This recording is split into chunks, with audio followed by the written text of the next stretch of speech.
அனைத்து கேப்டன் ரசிகர்களுக்கும் கேப்டன் ரசிகன் யூடியூப் சார்பாக வணக்கத்தை தெரிவித்துக் கொள்கிறேன். 1984 வருஷம் கேப்டன் அவர்கள் நடித்த வைதேகி காத்திருந்தாள் என்கிற சூப்பர் ஹிட் படத்தின் கதையை தான் இந்த வீடியோவில் பார்க்கப் போகிறோம். வைதேகி காத்திருந்தாள் 1984 ஆண்டு வெளிவந்த தமிழ் திரைப்படமாகும். ஆர். சுந்தர்ராஜன் இயக்கத்தில் வெளிவந்த இத்திரைப்படத்தில் விஜயகாந்த், ரேவதி மற்றும் பலர் நடித்திருந்தனர். இத்திரைப்படத்தின் கதையானது இளையராஜா உருவாக்கிய பாடல்களை அடிப்படையாக கொண்டு உருவாக்கப்பட்டது. எதிர்காலத்தில் ஏதாவது ஒரு படத்தில் பயன்படுத்தும் எண்ணத்தில் இப்பாடல்கள் உருவாக்கப்பட்டன. இத்திரைப்படம் 23 அக்டோபர் 1984 அன்று வெளியிடப்பட்டது. வணிக ரீதியில் வெற்றி படமாக அமைந்தது. விஜயகாந்தின் திரை வாழ்வில் ஒரு திருப்புமுனையாக அமைந்தது. கதை சுருக்கம்: பரட்டை தலை, தைத்து போடப்பட்ட அழுக்கு உடை மற்றும் தாடியுமாக இருக்கும் வெள்ளைசாமி ஓர் ஆதரவற்ற மனிதனாவான். எவருடனும் வாய் திறந்து பேசாதவன்.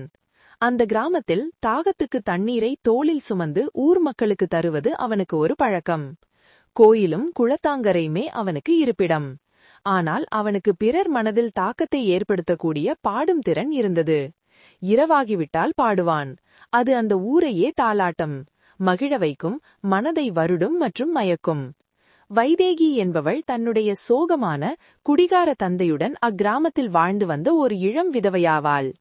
வைதேகியின் திருமணத்திற்கு பிறகு சில நிமிடங்களிலேயே மாப்பிள்ளையும் அவனது பெற்றோரும் ஆற்றில் நீர்வரத்து அதிகரித்ததால் பரிசல் அடித்து செல்லப்பட்டு உயிரிழந்தனர். அவளுக்கு நடன திறமை இருந்தது. எனினும் இந்நிகழ்வால் கிராமமானது அவளை தனிமைப்படுத்தியது. நடனம் பயில அவளை அனுமதிக்கவில்லை. செல்வந்தராக இருந்தபோதும் தன் மகளின் முடிவைக் கண்டு அவளின் தந்தை குடிகாரராக மாறினார். ஒருநாள் கோயிலின் சுவர்களில் வைதேகியின் பெயரை வெள்ளைசாமி கிறுக்குவதை சில கிராமத்துக்காரர்கள் கண்டபோது இவர்கள் இருவரை பற்றிய வதந்தி பரவுகிறது. துன்புற்ற வைதேகி வெள்ளைசாமியை அணுகி தன் பெயரை ஏன் சுவர்களில் எழுதுகிறான் என்று கேட்கிறாள். அவன் தன் கதையை கூறுகிறான். வைதேகி என்ற பெயரையும் கொண்டிருந்த தன் விருப்பத்திற்குரிய பெண்ணை எவ்வாறு இழந்தான் என்பதை கூறுகிறான். வெள்ளைசாமியும் அவனது விதவை தாயும் தங்களது அரிசி ஆலையை நிர்வகித்துக் கொண்டு மற்றொரு கிராமத்தில் வாழ்ந்து வந்தனர்.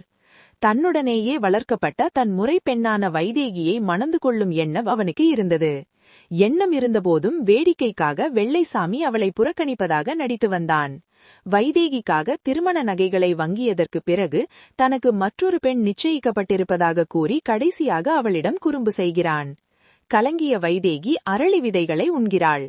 அவளை காப்பாற்ற முயன்றபோது அவளுக்கு கொடுக்க நீர் இல்லாததால் அவள் வெள்ளைசாமியின் கைகளிலேயே இறக்கிறாள்.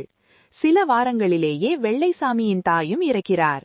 சொத்து சுகம், வீடு வாசல் என சகலத்தையும் விட்டுவிட்டு எங்கோ புறப்படுகிறான். தற்போதைய கிராமத்திற்கு வந்து வாழ ஆரம்பிக்கிறான். ஒரு குடிகளம் தண்ணீர் இல்லாததால் அவள் இறந்தாள். அதனால்தான் அந்த ஊருக்கே தண்ணீர் கொடுத்து கொண்டிருப்பதாக குறிப்பிடுகிறான். ஆறு முழுவதும் தண்ணீர் இருந்ததால் தன் வாழ்க்கை இவ்வாறு ஆனதையும் தற்போதைய வைதேகி குறிப்பிடுகிறாள். இருவரும் எதிரும் புதிருமான தங்களுடைய துயர வாழ்வுகள் மீது பரஸ்பரம் மரியாதை கொள்கின்றனர். நடராஜ் மற்றும் செங்கமலம் என்ற இருவரை சேர்த்து வைக்க தாங்கள் ஒன்றிணைந்து செயல்பட வேண்டும் என்பதை புரிந்து கொள்கின்றனர். ஒட்டுமொத்த கிராமத்தின் உக்கிரத்தினிலிருந்து, குறிப்பாக செங்கமலத்தின் இரக்கமற்ற அண்ணன் வெள்ளிக்கிழமை ராமசாமியிடமிருந்து அவர்களை காப்பாற்ற வேண்டும் என்று எண்ணுகின்றனர். தொடர்ந்து நடந்த சண்டையில் வெள்ளைசாமியை கொல்கின்றனர். நடராஜ் மற்றும் செங்கமலம் இணைகின்றனர். வைதேகி தனித்து விடப்படுகிறாள்.